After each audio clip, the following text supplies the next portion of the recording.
Alors figurez-vous qu'un jeune sur trois pense déjà à sa retraite. Tout est bon pour la préparer.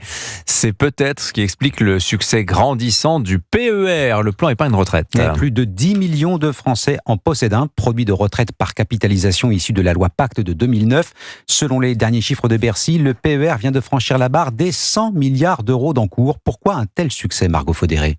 Eh bien d'abord parce qu'il offre des avantages purement techniques. Contrairement à ses prédécesseurs, le plan d'épargne retraite peut être liquidé de différentes manières, soit en percevant un revenu régulier tout au long de sa vie, soit en récupérant son épargne au moment du départ à la retraite. C'est ce qu'on appelle une sortie en capital. Surtout, le PER est très intéressant en termes de fiscalité, notamment pour les Français aux revenus les plus élevés, explique Philippe Crevel, directeur du Cercle de l'épargne. C'est la déduction fiscale. Ceux qui sont imposables à l'impôt sur le revenu peuvent déduire les sommes investies dans leur PER et donc cela, évidemment, constitue un argument choc pour le développement de ce type de produit. Au-delà de ces avantages techniques, un autre facteur, plus culturel cette fois-ci, explique le succès fou du PER.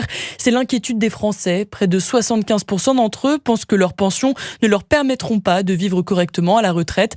Alors certains constituent leur propre épargne en mettant de l'argent de côté, que ce soit sur un PER, une assurance vie ou en investissant dans l'immobilier. Margot Faudéré du service économie d'Europe 1.